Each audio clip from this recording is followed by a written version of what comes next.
He showed up at my door on Halloween night, dragging 3 sugar-high kids, dressed for a party he'd never make it to. He knocked once, twice, then froze, because when the door opened, it wasn't me standing there. A stranger smiled sweetly and said, "Hi, you must be Kevin." That was the exact moment his night and his ego collapsed. Panic, confusion, the realization that his free babysitting service had just shut down forever.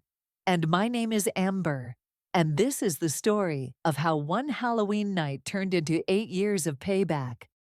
Before we dive into this wild story, I'm curious, where are you watching from right now, and what time is it for you? Comment down below if you've ever had family members who thought they owned your time. This story is going to resonate deep. Hit that like button if you believe some people need to learn boundaries the hard way, and subscribe, because this kind of family justice deserves an audience. For as long as I can remember, Halloween was my holiday. As a teenager, it was pure magic. The crisp October air, the thrill of choosing the perfect costume, the freedom of running through neighborhoods with friends until our feet hurt and our candy bags overflowed. Halloween represented everything I loved about being young and wild and free. But somewhere in my early 20s, Halloween stopped belonging to me. It became my brother Kevin's free babysitting service. Kevin had married his college girlfriend, Jennifer, right after graduation, and by the time I was 25, they had 3 kids: Emma, age 8, Tyler, age 6, and little Sophia, who was 4. Don't get me wrong, I loved those kids. They were sweet, funny, and full of energy. But every October 31st, they became my automatic responsibility. The pattern started innocently enough. Kevin and Jennifer's first Halloween as parents, they'd sheepishly asked if I could watch Emma while they went to a friend's party. Just this once, Jennifer had promised, her eyes pleading. "We haven't been out together in months." Of course, I said yes. What kind of aunt would I be if I didn't help out? But just this once became just this year, which became, "You don't mind, do you?" which eventually morphed into Kevin, simply assuming I'd be available. No asking, no negotiating, no consideration of my own plans, just a casual phone call a few days before Halloween. "Amber, we'll drop the kids off around 6:00. Our party starts at 7:00. Not, "Could you watch them?" Not, "Are you free?" Just a statement of fact, as if my entire existence revolved around their social calendar. And when I tried to push back, even gently, Kevin had an arsenal of guilt trips ready. "Come on, Amber, you don't have kids. What else are you doing? Sitting at home, watching movies. The kids love spending time with their aunt." The worst part was how he'd frame it to everyone else. At family gatherings, Kevin would regale relatives with stories of his wild Halloween parties, painting himself as this fun-loving dad who deserved a night out. Meanwhile, I became the spinster aunt who had nothing better to do than hand out candy and clean up after sugar-crazed children. Our parents, Mary and Paul, had retired to Florida 3 years earlier, chasing their dream of year-round golf weather. They were conveniently absent for most holidays now, but when they did call, they'd always side with Kevin. "You should be grateful to spend time with those beautiful children," Mom would say during our Sunday phone calls. "Kevin works so hard to provide for his family. The least you can do is help out occasionally." Occasionally, as if it hadn't been 8 straight years. By the time I hit my late 20s, Halloween had become a day I dreaded. While my friends posted Instagram stories from haunted houses, costume parties, and downtown bar crawls, I was chasing 3 kids through suburban neighborhoods, my own costume forgotten in favor of comfortable shoes and a jacket with pockets deep enough to hold juice boxes and wet wipes. Don't get me wrong, there were sweet moments. Emma always insisted we coordinate costumes. Tyler would hold my hand when we crossed streets, and little Sophia would fall asleep on my couch by 9:00 chocolate smeared across her cheeks. But those moments were overshadowed by the resentment building in my chest, like pressure in a tea kettle. Kevin got to be the fun dad at parties, while I became the reliable aunt who could always be counted on. He got the freedom while I got the responsibility. He got the praise while I got the assumption that this was somehow my job. The breaking point had been building for years, but I didn't recognize it until it exploded. This year was supposed to be different. I'd been dating Steven for 8 months, and he was the first guy I'd met who shared my love for Halloween. We'd spent weeks planning elaborate costumes. He was going as a vampire count, complete with a custom cape and fangs, while I'd sewn myself a stunning gothic witch dress with intricate beadwork that had taken me 3 weeks to finish. More importantly, we had tickets to the Harvest Moon Masquerade, the most exclusive Halloween event in the city. It was being held at the historic Whitmore Hotel downtown with live jazz music, craft cocktails, and dancing until midnight. I'd been dreaming about it for months, my first real adult Halloween in almost a decade. Stephen had never seen me truly excited about anything the way I was excited about October 31st. He'd watch me work on my costume in the evenings, completely absorbed in getting every detail perfect. "I've never seen anyone care about Halloween like you do," he'd say, and there was something beautiful about being seen and appreciated for the parts of myself that my family had always dismissed as childish. 3 days before Halloween, I was at work when my phone buzzed with Kevin's name. I knew what was coming before I even answered. "Hey, Amber, quick question. You're good for Halloween night, right? Jennifer found us tickets to some masquerade ball downtown. Supposed to be incredible. We'll drop the kids off around 6. My heart sank into my stomach. "Kevin, I actually have plans this year. I'm sorry, but I can't watch the kids." There was a pause, then a laugh. Not a kind laugh, a dismissive one. "Plans, you come on, Amber, don't be dramatic. It's just one night." "It's not just one night," I said, my voice shakier than I wanted it to be. "It's been 8 years of nights. I have a boyfriend now, and we have tickets to a thal." "Boyfriend," Kevin interrupted, and I could practically hear him rolling his eyes. "So, bring him along. Kids love meeting new people. Problem solved." "That's not the point, Kevin. I made plans, real plans, with tickets and reservations.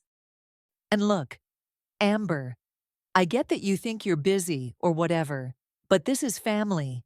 Jennifer already bought a dress. We told people we'd be there. You can't just bail on us now." The entitlement in his voice made my hand shake. "I'm not bailing on you. You never asked me in the first place. You just assumed I'd be available." "Because you always are available," he said, his tone turning sharp. "It's not like you have kids of your own to worry about. And honestly, the kids prefer spending Halloween with you anyway. You make a bigger deal out of it than Jennifer and I do." That hit like a slap. He was using my love for Halloween, my love for his children, as a weapon against me. "Kevin, please, just this once. Can you find someone else? Maybe Linda from down the street, or are you seriously going to make this difficult? Mom and Dad always said you should step up more for the family. We can't exactly drag 3 kids to a masquerade ball." And there it was, the final manipulation, the trump card he always played. But something was different this time. Instead of the familiar guilt washing over me, I felt something else entirely. A cold, crystalline clarity. For 8 years, I'd been so afraid of being this selfish sister that I'd forgotten I had the right to my own life. I'd been so conditioned to say yes that I'd forgotten what it felt like to say no. "You know what, Kevin?" I said, my voice suddenly steady. "You're absolutely right. I'll take care of it." "Great, I knew you would. Drop them off at 6 euro. I'll handle everything." I hung up before he could say another word. But I wasn't giving in. Not this time. I was done being Kevin's backup plan. The moment I hung up with Kevin, my mind started racing. For the first time in years, I wasn't thinking about how to accommodate his demands. I was thinking about how to teach him a lesson he'd never forget. I called in sick to work the next day and spent it making arrangements.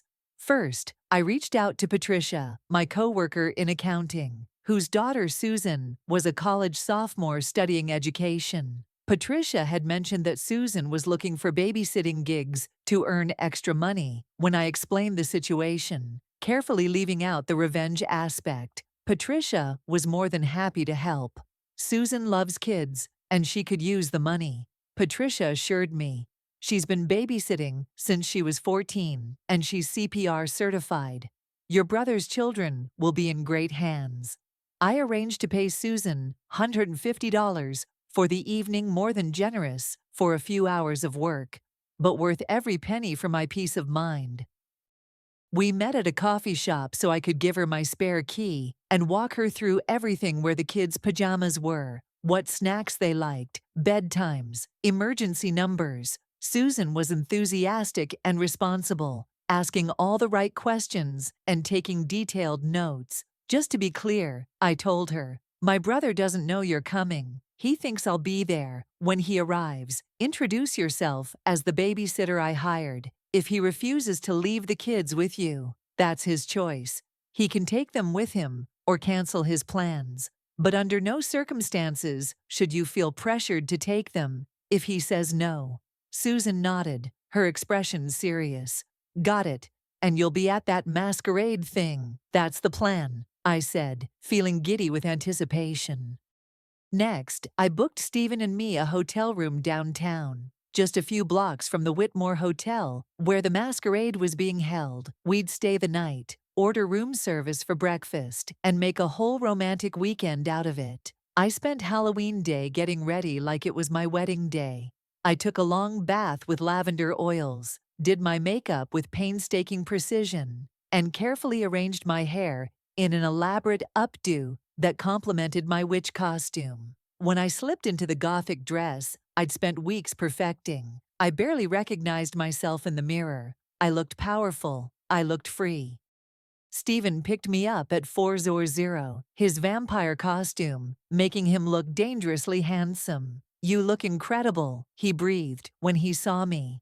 Are you ready for this? More ready than I've been for anything in my entire life, I replied.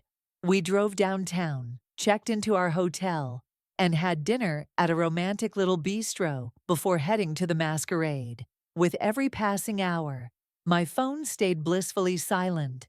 No desperate calls from Kevin, no guilt trips from Jennifer, no emergency texts about meltdowns or accidents, just freedom. At exactly 6 hours, while Stephen and I were sipping champagne in our hotel room and putting the finishing touches on our costumes, Kevin was knocking on my apartment door with 3 tired, sugar-seeking kids in tow. But instead of finding his reliable sister, ready to sacrifice another Halloween, he found Susan. I wish I could have seen Kevin's face when Susan opened my apartment door, according to Susan, who texted me updates throughout the evening. The conversation went something like this. Hi, you must be Kevin. I'm Susan, the babysitter Amber hired for tonight. Kevin apparently stood there for a full 10 seconds, his brain trying to process what he was seeing. Emma, Tyler, and Sophia were tugging on his hands, excited to start trick-or-treating, while he stared at this cheerful stranger in disbelief. Where's Amber? He finally managed. She had plans tonight, so she hired me to watch the kids. She left detailed instructions and my contact information. You can drop them off with me, or if you're not comfortable with that, you can take them with you to your party. This is ridiculous, Kevin apparently muttered, pulling out his phone to call me. Of course, I didn't answer. Stephen and I were at the masquerade by then, dancing to a jazz quartet, while costumed couples swirled around us under crystal chandeliers. My phone was tucked safely in my purse, on silent, exactly where it belonged. Kevin tried calling 4 more times. Then he started texting. Amber, pick up your phone. This is not fun. Where the hell are you? The kids are scared and confused. That last text almost made me feel guilty. Almost. But then I remembered 8 years of my own confusion and hurt. 8 years of being treated like I didn't matter. And I slipped my phone back into my purse. According to Susan's play-by-play texts, Kevin stood in my hallway for 15 minutes, frantically calling Jennifer to discuss their options. They could skip the party and stay home with the kids, or they could leave 3 children with a stranger. They chose the worst possible option. Kevin loaded the kids back into his car and drove to the Whitmore Hotel, determined to make the masquerade work with 3 tired, cranky children in tow. Susan texted me around 8 hours. He took them with him. Can't believe it. Enjoy your party. And oh, did I ever. The Harvest Moon Masquerade was everything I'd dreamed it would be. The historic hotel ballroom had been transformed into a Gothic wonderland with elegant black and gold decorations, hundreds of candles, and costumed guests who looked like they'd stepped out of a romantic period drama. Stephen and I danced until my feet hurt, sampled decadent desserts, and took photos in front of an ornate mirror that made us look like characters in a fairy tale. For the first time in years, I felt like myself again, not Kevin's emergency babysitter, not the family member who existed to solve other people's problems, but Amber, a woman who deserved beautiful evenings, romantic adventures, and holidays that belonged to her. Meanwhile, across town, at the same hotel, Kevin's evening was imploding spectacularly. I learned the details later through a combination of horrified texts from Jennifer and gleeful gossip from other family friends who'd been at the masquerade. Apparently, Emma, Tyler, and Sophia had arrived at the elegant party in full Halloween regalia. Emma as a fairy princess with glittery wings. Tyler as a superhero with a cape that kept getting caught on things, and Sophia as a tiny witch whose costume was already sticky with candy residue from an earlier trick-or-treat stop. The kids were initially excited to be at such a fancy grown-up party, but the novelty wore off quickly. The music was too loud, there were no other children, and the sophisticated cocktail party atmosphere was completely inappropriate for kids who should have been trick-or-treating through neighborhoods. Within an hour, Tyler had accidentally knocked over a tray of champagne glasses while trying to show off his superhero moves. Sophia started crying because she wanted to go home and watch Halloween movies. Emma got into an argument with another guest who told her that her costume was too childish for such an elegant event. By 9:00, all 3 kids were having simultaneous meltdowns in the hotel bathroom, while Jennifer desperately tried to calm them down. And Kevin stood in the hallway, making angry phone calls to me that I continued to ignore. The final straw came when Tyler threw up all over the marble floor of the hotel lobby. A combination of too much excitement, rich party food, and the stress of being dragged to an adult event when he should have been home in his pajamas. Hotel security asked them to leave. Kevin and Jennifer, dressed in their expensive masquerade costumes, had to carry 3 sobbing children through the hotel lobby while other guests stared and whispered. The romantic evening was over before 10:00, and they hadn't even made it to the main ballroom, where Stephen and I were having the time of our lives. The next morning, my phone exploded. Kevin called at 7:00 a.m., his voice thick with fury. "Amber, what the hell was that? You humiliated us. Jennifer is crying. The kids are traumatized, and we looked like idiots in front of everyone we know. Good morning to you, too, Kevin," I said calmly, sipping coffee in my hotel room, while Stephen slept peacefully beside me. "Don't you dare act casual about this. You knew we had plans. You knew how important this party was to us." "I knew how important it was to you," I corrected. "Just like my plans were important to me. The difference is, I hired a qualified babysitter and gave you options. You chose to drag 3 children to an adult party instead of accepting help or staying home. That babysitter was a stranger. We couldn't leave our kids with some random girl. Her name is Susan, and she's more qualified to watch children than I ever was. She's studying education, she's CPR certified, and she had references. But you were so angry at losing control of the situation that you made a terrible decision."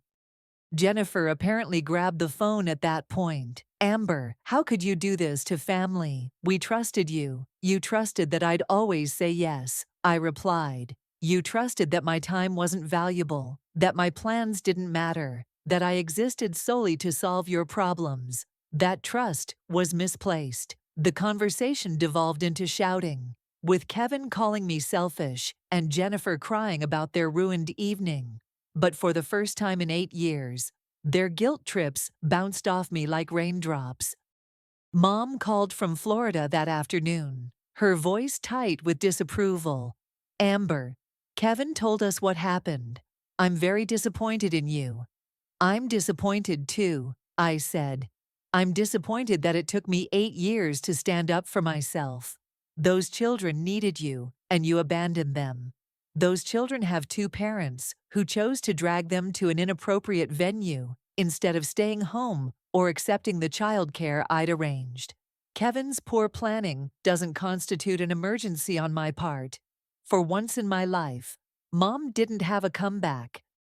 That was 6 months ago, and Kevin hasn't asked me to babysit on Halloween since, or any other holiday for that matter. At first, I worried that I'd damaged our relationship irreparably. But slowly, something interesting happened. Without the automatic assumption that I'd always be available, Kevin started actually asking for favors instead of demanding them. When he needed help, he offered to pay me or return the favor. Somehow, our interactions became more respectful, more balanced.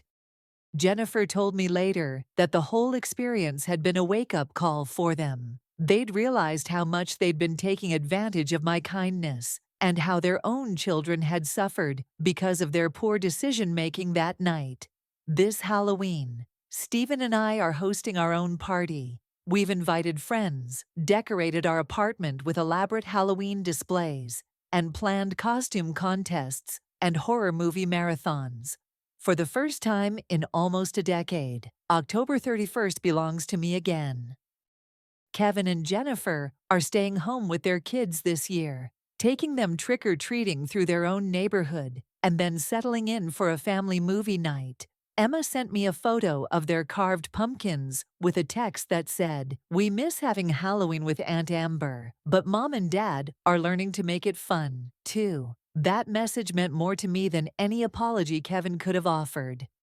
Sometimes the most powerful revenge isn't dramatic or explosive. Sometimes it's simply refusing to be taken for granted anymore. It's recognizing that your time has value, that your happiness matters, and that saying no to one thing means saying yes to something better. I learned that the scariest monsters aren't always the ones in Halloween costumes. Sometimes they're the family members who think they own your life simply because you've never taught them otherwise. And sometimes the sweetest treat of all is the moment you finally stop handing out pieces of yourself to people who never bothered to say thank you. If this story hits close to home, you're not alone. So many of us have family members who think our kindness means we're pushovers. Drop a comment telling me about a time you finally stood up to someone who was taking advantage of you. I read every single one. And if you enjoyed this story of family boundaries and Halloween justice, smash that subscribe button because we've got more revenge stories that'll make you want to stand up and cheer.